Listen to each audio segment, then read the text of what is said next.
अगर आप उन चीजों पर जरूरी अटेंशन नहीं देते हैं जो आपका टाइम लेती हैं, तो जितना टाइम उन्हें देना चाहिए वो उससे ज्यादा टाइम लेंगी।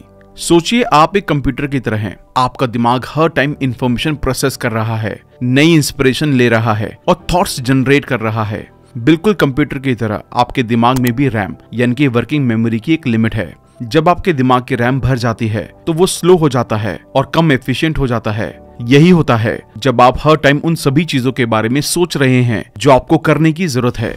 आपका मन रिमाइंडर्स, टू डू लिस्ट और इनकम्प्लीट कामों से भरा हुआ है। ये कांस्टेंट मेंटल चैटर काम पर फोकस करने को मुश्किल बना देता है और इससे स्ट्रेस, चिंता और बर्नआउट भी हो सकता है। जेम्स एलन की लिखी हुई बुक गेटिंग थिंग्स डन आपके दिमाग के लिए एक सिस्टम अपग्रेड की तरह है। ये आपके थॉट्स और कामों को कैप्चर करने, ऑर्गेनाइज करने और प्रोसेस करने का फ्रेमवर्क प्रोवाइड कराती है। सिस्टम को फॉलो करने से आप अपने दिमाग की रैम को फ्री कर सकते हैं और ज्यादा प्रोडक्टिव बन सकते हैं। इस बुक में ऑथर हमें स्ट्रेस लाइफ जीने के तरीकों के बारे में बताते हैं। ऑथर बताते हैं कि जब हमारा माइंड क्लियर होता है और हमारे थॉट सिस्टमेटिक होते हैं, तभी हम स्ट्रॉन्ग प्रोडक्टिविटी हासिल कर सकते हैं और अपनी क्रिएटिव पावर को बढ़ा सकते हैं। डेविड एलन कहते हैं कि आने वाले महीनों या अगले दिन क्या करना है ये याद रखने के बजाय हमारा दिमाग सिर्फ थॉट को सोचने और प्रॉब्लम को सॉल्व करने में अच्छा काम करता है। हमारा दिमाग हमारे सभी बड़े कामों को लिस्ट में लिखने और उन कामों को लगातार रिव्यू करने पर जोर देता है। मतलब हमारा दिमाग एक प्रोजेक्ट मैनेजमेंट सिस्टम है। बुक को आसानी से समझने के लिए हम इस बुक को 15 चैप्टर में डिस्कस करने वाले हैं। लेकिन अगर आप हमारे चैनल पर पहली बार आए हैं तो इमीडिएटली चैनल को सब्सक्राइब जरूर कर दें, ताकि आप हमारे इस मिशन का हिस्सा बन पाएं, जहां हमारा गोल किताबों के जरिए करोड़ों लोगों की जिंदगी को बदलना है। हमारी वीडियोस कभी कभी थोड़ी लंबी हो सकती है, क्योंकि हम बुक और कंटेंट की क्वालिटी पर कभी भी कॉम्प्रोमाइज नहीं करते। इसलिए वीडियो को एंड तक देखना बहुत जरूरी है। तो चलिए फिर शुरू करते हैं। एक नई रियलिटी के लिए एक नई प्रैक्टिस। आमतौर पर हमारे आसपास बहुत से दूसरे काम और डिस्टर्बेंस होते हैं। ऐसे में क्लियर माइंड के साथ काम करने के लिए ये करें। उन सभी चीजों को क्लियर करें जिन्हें करने की जरूरत है। सभी इनपुट्स के बारे में पहले से डिसीजन लेकर आगे बढ़े। सभी जरूरी चीजों को एक साथ करें। आपको अपने दिमाग में कुछ भी फालतू की बात ना रखने की आदत डालनी होगी, और ऐसा करने का तरीका अपने टाइम, इंफॉर्मेशन और प्रायोरिटीज को मैनेज करने के साथ ही आपको अपने सभी कामों को ठीक से मैनेज करना होगा। आपको ध्यान रखना होगा कि आप अपने टाइम के साथ क्या करते हैं और अवेलेबल इन्फॉर्मेशन के साथ क्या प्रोडक्टिव करते हैं। ज्यादातर लोग इन रीजन की वजह से एक चीज के लिए कमिटेड नहीं हो पाते। क्लैरिटी की कमी, अपनी अगली प्लानिंग का पता ना होना और एक एक्शन लेने के बाद अगर जरूरत हो तो जरूरी चेंजेस के लिए रेडी ना रहना। अगर आप कमिटेड रहना चाहते हैं तो इन मेथड्स को अपनाएं। जो चीज आपके गोल के लिए जरूरी है उसे सोचें और उस पर ध्यान दें। बाकी चीजों को जितना हो सके इग्नोर करें। आपको अपने नेक्स्ट मूव्स के बारे में पूरी क्लैरिटी होनी चाहिए, इसलिए उन्हें पूरा करने की अच्छी प्लानिंग बना लें। एक बार जब आप उन सभी एक्शंस को डिसाइड कर लेते हैं जो करने हैं, तो उनके रिमाइंडर्स रखने चाहिए, ताकि आप टाइम टाइम पर उन्हें देखकर पूरा कर सकें। इसके अलावा आपको उन फाइनल गोल्स को लिखना होगा जो आप हासिल करना चाहते हैं, ताकि रिजल्ट को पाने के लिए वो आपको आगे बढ़ाने का काम करे। ऑथर कहते हैं कि ये चीजें हॉरिजॉन्टल फोकस के बराबर हैं, इसलिए इन्हें करने के लिए कमिटेड रहें। अपने वर्कफ्लो को मास्टर करने के लिए 2 स्टेप्स। पेंडिंग कामों पर ध्यान दें। ऑब्वियस बनाएं कि हर चीज का क्या मीनिंग है और इसे करने के लिए क्या करना चाहिए। पहले स्टेप में उन सभी चीजों को इकट्ठा करना है जो पेंडिंग है। इसके लिए आप अपने paper note, note apps, voice recording और ईमेल की हेल्प ले सकते हैं। पेंडिंग चीजों को कैप्चर करने के 3 तरीके हैं। अभी जो भी चीज पेंडिंग मिलती है उस पर काम करने के बारे में ना सोचें, अभी बस उन्हें कलेक्ट करना है। इन अलग अलग चीजों को एक जगह पर नोट डाउन करने के लिए एक नोटपैड लेकर बैठें। जो पेंडिंग चीजें काम की हैं उन पर ध्यान दें और बाकी को अपनी प्रायोरिटी लिस्ट से हटा दें। अगले स्टेप में आगे बढ़े और बड़ी पिक्चर से छोटी पिक्चर तक को इन 5 होराइजन स्टेजेस में देखें। होराइजन 5 इस स्टेज पर अपने पर्पस और लाइफ के प्रिंसिपल्स को देखें, जैसे आप वो काम क्यों कर रहे हैं या दुनिया में रहने का आपका क्या पर्पस है। होराइजन 4 इस स्टेज पर फ्यूचर में अपने 5 साल के बाद के विजन को क्लियर करें। होराइजन 3 देखें अब से 1-2 साल बाद आप अपनी पर्सनल और प्रोफेशनल लाइफ के डिफरेंट एरियाज में क्या एक्सपीरियंस करना चाहते हैं। होराइजन 2 अब अपनी लाइफ के इंपॉर्टेंट एरिया जैसे हेल्थ, वेल्थ और रिलेशनशिप में अगले 1 साल में जो पाना चाहते हैं उनकी लिस्ट बनाएं और टाइम टाइम पर उसे देखते रहें। होराइजन 1 इसमें ऐसे शॉर्ट टर्म रिजल्ट्स लिखें जिन्हें आप अगले 6 महीने के अंदर हासिल करना चाहते हैं। ग्राउंड अब अपने बड़े और मिड लेवल के गोल्स को देखते हुए उन सभी कामों की लिस्ट बनाएं जो आपको अभी करने की जरूरत है। माइंड काम को कैसे कंप्लीट करता है। किसी भी काम को पूरा करने के लिए हमारा माइंड इन 5 स्टेप से गुजरता है। पर्पस और प्रिंसिपल्स को डिफाइन करना, रिजल्ट्स का पता होना, ब्रेनस्टॉर्मिंग, ऑर्गेनाइजिंग, एक के पूरा होने के बाद अगले काम की पहचान करना। रिएक्टिव प्लानिंग मॉडल कहता है सबसे पहले एक्शंस लें, फिर चीजों को सिस्टमैटिक करने की कोशिश करें, फिर ब्रेनस्टॉर्मिंग करें, उसके बाद रिजल्ट्स को इमेजिन करें और आखिर में पर्पस और प्रिंसिपल्स की तरफ ध्यान दें। क्योंकि एक्शन लेते लेते आने वाली सिचुएशन के बारे में ज्यादा इफेक्टिव तरीके से सोचने से चीजें जल्दी, बेहतर और ज्यादा सक्सेसफुली हो सकती हैं। इसके बाद अपने पर्पस और प्रिंसिपल्स को डिफाइन करें। खुद से पूछें, ये काम क्यों करना जरूरी है, क्यों करना चाहिए। पूछने के कई फायदे हैं, जैसे ये सवाल आपकी सक्सेस को क्लियरली डिफाइन करता है, ये गोल ओरिएंटेड डिसीजन लेने वाला माइंडसेट बनाता है। इससे आप ये देखते हैं कि अभी अवेलेबल रिसोर्सेज के साथ कैसे उस गोल को पाया जा सकता है। हम अंदर से इंस्पायर होने लगते हैं। ये फोकस को बढ़ाता है। अपने गोल तक पहुंचने के ऑप्शन को नोटिस करने के लिए हमारे माइंडसेट को एक्सपैंड करने लगता है। बहुत से लोग डिजायर रिजल्ट्स को इमेजिन करने से खुद को तब तक रोकते हैं जब तक कि कोई उन्हें तसल्ली नहीं दिला देता कि वहां कैसे पहुंचा जाए। जबकि रियलिटी ये है कि आपको अपना वाई अच्छी तरह से क्लियर करना है। बाकी हाउ या कैसे करना है के रास्ते आपका सबकॉन्शियस माइंड अपने आप दिखा देगा। इसके लिए अपने रिजल्ट को जितना हो सके रीडिफाइन करके अपने माइंड में उसकी इमेज को क्लियर करने की जरूरत है। जब तक आप अपने रिजल्ट तक ना पहुंच जाएं, इसी तरह क्लियर करते रहें। आप पाएंगे कि जैसे ये क्लियर हो जाता है कि आपको एक्चुअल में क्या चाहिए, तो उसे पूरा करने का रास्ता कुछ ही दिनों में अपने आप मिल जाता है। जो आप जानते हैं उसे करना शुरू करें। सिर्फ टॉप फ्लोर पर चढ़ने का तरीका जान लेने से आप वहां नहीं पहुंच सकते। इसके लिए चढ़ना तो शुरू करना ही होगा। आप वहां तक की पहुंचने की जर्नी या सिस्टम को जितना मजेदार बनाएंगे, वो आपके लिए उतनी ही अच्छी तरह से काम करेगा और आपको वहां तक पहुंचा देगा।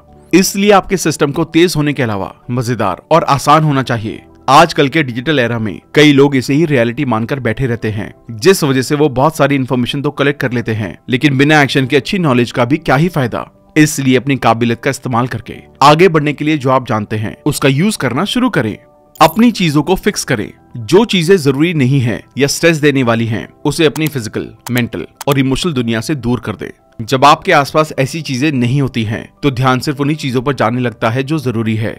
एग्जाम्पल के लिए, आपकी टेबल पर एक बुक रखी है, आपने आईपॉड हटाकर कहीं और रख दिया और वहां अब सिर्फ बुक है। मान ले कि आपको अभी बुक पढ़ने की आदत नहीं है, तो कुछ टाइम बाद आप एक ना एक पेज जरूर पढ़ेंगे और धीरे धीरे बुक रीडिंग की आदत बन जाएगी, जो कि एक सक्सेसफुल हैबिट है।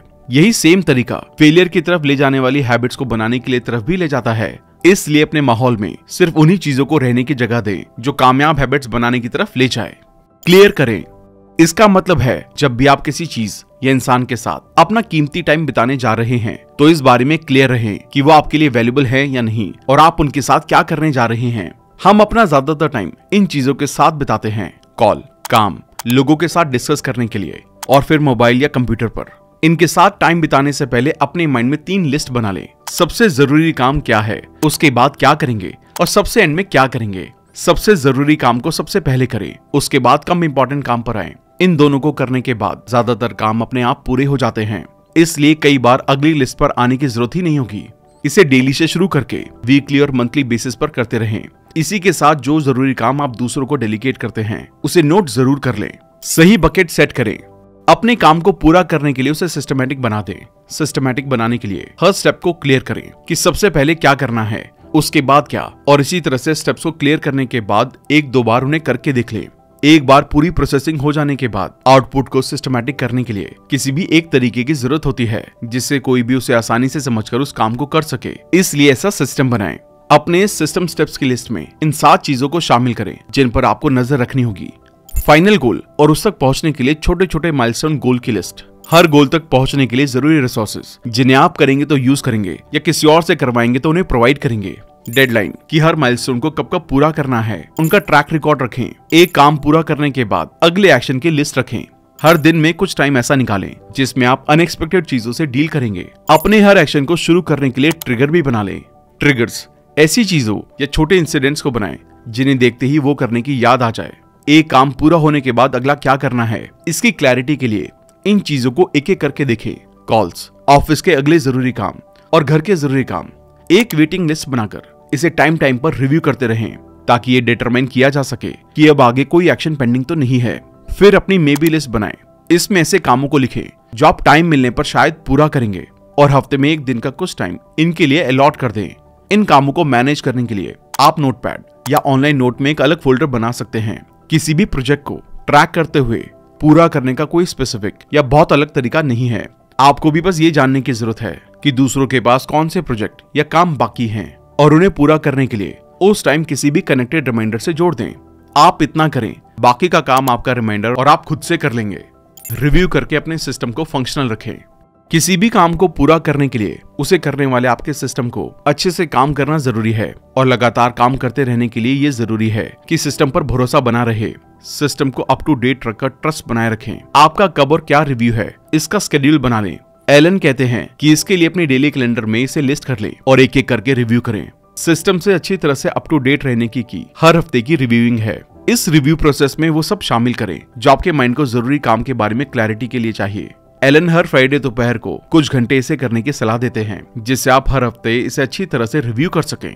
बेस्ट एक्शन चॉइस बनाएं। अपने एक्शन प्लान को इस तरह से बनाएं ताकि उसमें लिखे कामों को उनके डिसाइड किए हुए टाइम पर करने में मजा आए, जिससे आप उन्हें मन लगाकर आसानी से पूरा कर सकेंगे। अपने जरूरी कामों को रिव्यू करने के लिए 6 स्टेजेस मॉडल बनाएं और रिव्यू करने की शुरुआत स्टेज 1 यानी कि ग्राउंड लेवल से करें। होराइजन 5 आपकी ओवरऑल लाइफ पर्पस से जुड़े काम। Horizon 4 long term vision. Horizon 3 1 से 2 साल के गोल। होराइजन 2 आपकी कैपेसिटी के अकॉर्डिंग अगले 6 महीने में ऐसे काम जिन्हें पूरा किया जाना बाकी है। होराइजन 1 1 हफ्ते या महीने में पूरे किए जाने वाले काम। ग्राउंड और एंड में ऐसे काम जिन्हें अभी तुरंत करना जरूरी है। आइए एक एग्जांपल से समझते हैं इसे कैसे करना है। मान लीजिए आपका लाइफ गोल एक अमीर इंसान बनना है। स्टेज 6 पर ये देखें आपको एक बिजनेस ओनर बनने के लिए क्या क्या करना होगा, एक बिजनेस कैसा होना चाहिए, उस तरह अपनी पर्सनालिटी को बनाने के लिए जो जरूरी चीजें हैं उन्हें करने की प्लानिंग स्टेज पर करें। स्टेज 5 विजन अपने लिए एक बिजनेस बनाएं जिसे करके आप अमीर इंसान बनेंगे। स्टेज 4 गोल अपने बड़े गोल को पूरा करने के लिए शॉर्ट टर्म माइलस्टोन बनाएं। स्टेज 3 अकाउंटेबिलिटी आप या आपकी टीम हर काम को टाइम से पूरा करें। इसके लिए सभी स्किल्ड लोगों को जरूरी काम सौंप दें और ट्रैकिंग के लिए अकाउंटेबिलिटी मेथड बनाएं। स्टेज 2 शॉर्ट टर्म अगले हफ्ते या महीने के गोल को अचीव करने के मोटिवेशन को बनाए रखने के लिए प्लेजर गोल बनाएं। स्टेज 1 एक्शन अब उन्हें पूरा करने के लिए इमीडिएटली क्या करना है, जिसे क्लाइंट को कॉल करना, नए क्लाइंट्स बनाने हैं, प्रोडक्ट क्वालिटी को इंप्रूव करना है, ये सब करें। सिस्टम की चीजों को अच्छी तरह से कंट्रोल करने के लिए सबसे अच्छा तरीका बैलेंस तरीके से सभी लेवल्स का मैनेजमेंट करना है। ऊपर से नीचे के स्टेजेस की तरफ क्लैरिटी के साथ अपनी लाइफ में इस तरह प्रोडक्टिव अलाइनमेंट बनाएं। क्लियर करें कि आप प्लेनेट पर क्यों हैं, किस तरह की पर्सनल और प्रोफेशनल लाइफ आपको इसे पूरा करने की परमिशन देंगी, किस तरह की जॉब और रिलेशनशिप आपको उस डायरेक्शन में बढ़ने में सपोर्ट करेंगे। इन्हें पूरा करने के लिए जितना जल्दी हो सके आप अभी क्या कर सकते हैं। इसके अलावा कुछ जरूरी सवाल हैं जो आपको अपने आप से पूछने चाहिए। मेरे बच्चे अगले कुछ सालों के बाद एक अच्छी लाइफस्टाइल जी सकें और अपने पैसों की चिंता किए बगैर अपने मनपसंद काम को कर सकें। इसके लिए मुझे अभी क्या चीज अलग तरीके से करने की जरूरत है। मेरी कंपनी के लॉन्ग टर्म गोल्स और पर्पस क्या है। अपनी जिम्मेदारियों को पूरा करने के लिए मुझे उनसे जुड़े कौन कौन से काम करने होंगे। मैंने अपने लिए कौन से लॉन्ग टर्म गोल्स और पर्पस बनाए हैं, उन्हें पूरा करने के लिए मुझे किन किन प्रोजेक्ट्स की जरूरत है। मैं जो कर रहा हूँ क्या ये मेरे गोल्स की तरफ ले जाने वाले काम है। प्रोजेक्ट्स को कंट्रोल में लाएं। एलन इस चैप्टर में फिर से वर्टिकल प्रोजेक्ट लेवल स्टेज 6 से 1 के बारे में बताते हैं। वो कहते हैं कि फॉर्मल प्लानिंग टूल और टेक्निक्स को यूज करने के साथ ही क्रिएटिव और एक्टिव थिंकिंग करते रहें। जिन इंपॉर्टेंट प्रोजेक्ट्स के लिए ज्यादा प्लानिंग की जरूरत हो सकती है उन्हें पहले करें, उसके बाद कम टाइम लगने वाले और इसी तरह से करें। प्लानिंग करने से पहले ये ऑब्जर्व करें कि आपके अंदर से नेचुरली उसे करने के बारे में क्या थॉट्स आ रहे हैं, कि उन्हें कब और कैसे पूरा करना है। इन्हें अपनी रियल प्लानिंग में अप्लाई करने को प्रायोरिटी दें। इन रैंडम थॉट्स को नोटिस करने के लिए नोटपैड या ऑनलाइन डिवाइसेस की जरूरत होती है, इसलिए इस टाइम इन चीजों को अपने पास रखें। एलन कहते हैं कि थॉट्स को लिखने से क्रिएटिव थिंकिंग आपको उस काम को जल्दी और आसानी से पूरा करने के तरीके दिखाने लगती है, इसलिए चीजों को कंट्रोल करने के लिए इन तरीकों का इस्तेमाल जरूर करें। डोमिनेट करने की हैबिट की पावर। इस चैप्टर में एलन ने अपने काम करने के तरीके में साइकोलॉजिकल एस्पेक्ट शामिल करने के लिए कहते हैं। वो कहते हैं कि अपने कस्टमर से सेल्स के काम को पूरा करवाने के लिए उनके अंदर भरोसे को जगाएं। भरोसा बनाने के लिए उन्हें अच्छा और सेफ फील करवाएं। उन्हें ऐसा फील करवाएं कि ये चीज लेने से उन्हें कोई फायदा होगा और वो पूरी तरह से सिक्योर है। एलन कहते हैं कि लोग बुरा महसूस करते हैं जब उन्हें लगता है कि वो कोई काम पूरा नहीं कर सके। इसके सॉल्यूशन के लिए उन्हें 3 ऑप्शंस में सलाह दें। जो चीज वो पूरी नहीं कर सकते उसे करने की कोई कमिटमेंट ना करें। अगर कमिटमेंट करें तो उसे पूरा करें या उसे बदलने के लिए फिर से बातचीत करें जिसमें आप उसे पूरा कर सकते हैं। सिर्फ दिमाग में रखी गई कोई भी चीज लोड लाएगी और ये छोटी छोटी चीजें बड़ी बनकर ज्यादा मेंटल स्ट्रेस पैदा कर सकती हैं। इसलिए जरूरत से ज्यादा ना सोचें और एक बार फाइनल डिसीजन लेने के बाद उस पर काम करना शुरू कर दें। अगले एक्शन की डिसीजन पावर। जब भी आपको लगे कि आप किसी भी पॉइंट पर फंस गए हैं तो उस बारे में सोच सोचकर परेशान होने की बजाय अगले एक्शन को लेने का फैसला करें। इसे तब तक करते रहें जब तक ये पॉसिबिलिटी दिखाई दे कि आगे कुछ किया जा सकता है। इस टाइम इन 2 बातों का ध्यान रखें। जैसे ही प्रेजेंट काम में कोई मुश्किल दिखाई दे तो उसे ठीक करने वाले नेक्स्ट एक जैसी कैटेगरी के कामों को एक साथ करें। जब तक सच में कोई काम करने की जरूरत ना हो तो उसके बारे में ये सोचने से बचे कि क्या करना है। व्हाट नेक्स्ट एक्शन देखते टाइम ध्यान दें कि अगले मूव में ये क्वालिटीज होनी चाहिए, क्लैरिटी, अकाउंटेबिलिटी और प्रोडक्टिविटी। जो मुश्किल है उसी में कंफर्टेबल होने की कोशिश करना विक्टिम मेंटालिटी को शो करता है। इसलिए अगली बार जब कोई इंसान किसी एक चीज के बारे में शिकायत करे तो ये पूछने की कोशिश करें कि इसे ठीक करने का अगला एक्शन क्या है। ये सवाल इस बिलीफ को मजबूत करता है कि उसे बदला जा सकता है और ऐसा एक्शन है जो इसे बदल देगा। आपको बस उसे करना है। शिकायत करना इस बात का इशारा है कि आप लाइफ के उतार चढ़ाव का सामना करने के लिए तैयार नहीं हैं। इसलिए नेक्स्ट एक्शन को जानने पर भी ध्यान दें।